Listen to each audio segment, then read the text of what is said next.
Hello dear students, welcome to my channel Zia tutorial. I hope आप सभी अच्छे होंगे और तैयारी कर रहे होंगे बिल्कुल जम के।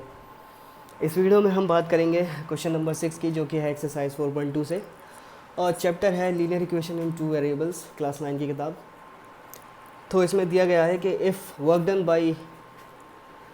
by the force on application of a constant force is directly proportional to distance traveled by body. So we have to express this in the form of equation in two variables, and also we have to draw the graph by taking the constant force as 5 units, and also read from the graph work done when distance traveled by body is 2 units 0 units। ठीक है, यानी कह रहे हैं कि इस सवाल के अंदर जो वर्क डन है वो डायरेक्टली प्रोपोर्शनल है distance travel by the body. यानी किसी बॉडी पे जब फोर्स लगाया जाता है और वो फोर्स कैसा है, कांस्टेंट फोर्स है, जब वो लगाया गया तो वो वर्क डन डिस्टेंस जितना ट्रेवल हुआ, यानी ये बॉडी है, इस पर जब मैंने फोर्स लगाया तो ये आगे बढ़ गई होगी इस फोर्स की वजह से, तो इतना डिस्टेंस ने ट्रेवल कर दिया, तो ये वर्क डन जो है उसके डायरेक्टली प्रोपोर्शनल है जितना उसने डिस्टेंस ट्रेवल किया है by the application of constant force. ठीक है, तो ये जो डायरेक्टली प्रोपोर्शनल है, इसका मतलब मैं मान लेता हूँ जो वर्क डन है, जो भी चीज़ डायरेक्टली प्रोपोर्शनल होती है ना, तो उसको मैं वाई एक्सिस पे मानूंगा। तो वाई जो है यानी वर्क डन डायरेक्टली प्रोपोर्शनल है किस पर, जो डिस्टेंस चला है, और डिस्टेंस को मैं एक्स मान लेता हूँ। अब यहाँ पे मैं देखूँगा कि जब मैं प्रोपोर्शनलिटी का निशान जब भी हटाऊँगा सिंबल, तो यहाँ पे क्या होता है, एक कांस्टेंट आ जाता है। ठीक है, तो इसको ऐसे लिखा जा सकता है। अब यहाँ पे ये जो के कांस्टेंट है वो क्या है, कांस्टेंट फोर्स है, और इन्होंने कहा है कि कांस्टेंट फोर्स जो है 5 यूनिट लेना है आपको, यानी के की वैल्यू लेनी है आपको 5 यूनिट। तो अगर मैं इस इक्वेशन के अंदर के की वैल्यू पुट करूँ तो ये मेरी इक्वेशन बन जाएगी finally. This is the required equation from this question. तो अब इससे रिलेटेड हमें क्या बनाना है, एक ग्राफ तैयार करना है, और हमें ये भी बताना है कि जो वर्क डन है, यानी वर्क डन को मैंने वाई एक्सिस पे लिया है और डिस्टेंस को मैंने एक्स पे लिया है, तो मुझे ये बताना है कि वर्क डन कितना होगा अगर बॉडी के ज़रिए जो डिस्टेंस चला है वो 2 यूनिट का है। ठीक है, ये भी मुझे ग्राफ से पढ़ के बताना है। तो अब हम इसको सॉल्व करते हैं। तो ये जो मेरी इक्वेशन है वो मेरे पास आ चुकी है, इसको मैं रब कर लेता हूँ।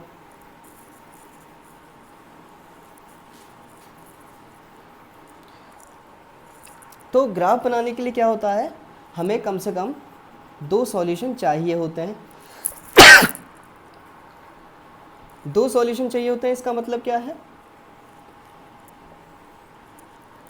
कि एक पॉइंट और दूसरा पॉइंट, तभी मैं लाइन आसानी से ड्रॉ कर दूंगा, क्योंकि लीनियर इक्वेशन टू वेरिएबल का ग्राफ होता है वो स्ट्रेट लाइन में आता है। तो ये जो इक्वेशन है वो ऑलरेडी किसके फॉर्म में है, ये एक्स के रेस्पेक्ट में है।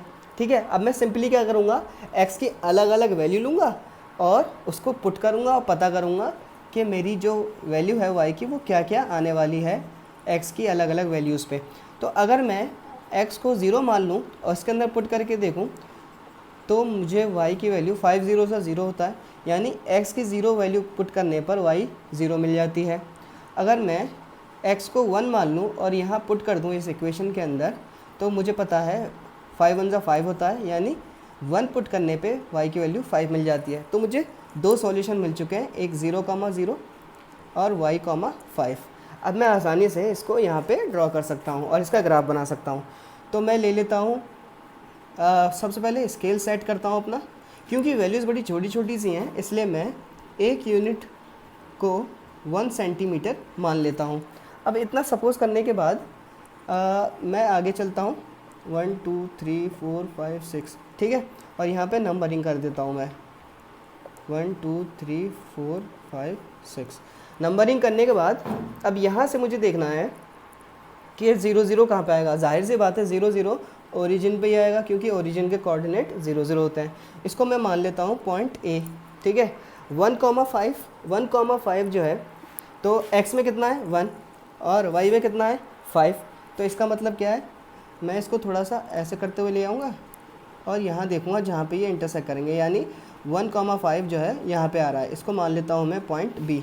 ठीक है, तो अब मैं इस ए और बी को ज्वाइन कर दूँगा तो मुझे एक लाइन मिल जाएगी जो इस इक्वेशन से रिलेटेड होगी। तो ये मिल गई मुझे इक्वेशन से ये लाइन मिल गई मुझे, जो कि है किसकी इक्वेशन की, y इक्वल टू 5x के बराबर। तो y इक्वल टू 5x, ये ग्राफ मेरा तैयार हो गया।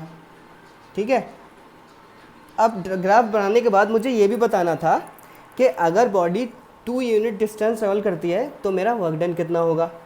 तो इस ग्राफ में अगर 2 यूनिट चलती है बॉडी, तो इसको अगर मैं कॉपी पे बनाऊंगा ना तो मुझे इजीली पता चल जाएगा। तो मैं यहाँ से भी ग्राफ पे, अगर मैंने ग्राफ पेपर बनाया होगा, ठीक है, तो ग्राफ पेपर पर आप बना के देखोगे तो एज इट इज़ एक्यूरेट बता सकते हो आप।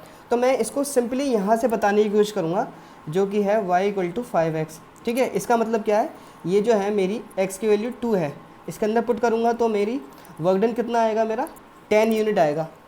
यानी अगर डिस्टेंस 2 यूनिट चलेगा तो वर्क डन कितना होना चाहिए, 10। तो ये कहीं ऊपर जाके मिलेगा। ठीक है, तो मैं कह सकता हूँ कि डिस्टेंस अगर 2 यूनिट है तो मेरा वर्क डन 10 यूनिट का होगा। अगर डिस्टेंस 0 यूनिट है तो देखो 0 यूनिट डिस्टेंस पे मेरा जो मैग्नीट्यूड है वर्क डन का वो भी 0 रहेगा। ठीक है, तो मैं कह सकता हूँ अगर x 0 चलता है तो मेरा वर्क डन भी 0 ही रहेगा। तो इस क्वेश्चन में सिर्फ इतना ही बताना था। अगर इससे रिलेटेड कोई भी सवाल हो तो मुझे कमेंट करके ज़रूर बताइएगा। मेरी वीडियो को देखने के लिए बहुत बहुत शुक्रिया।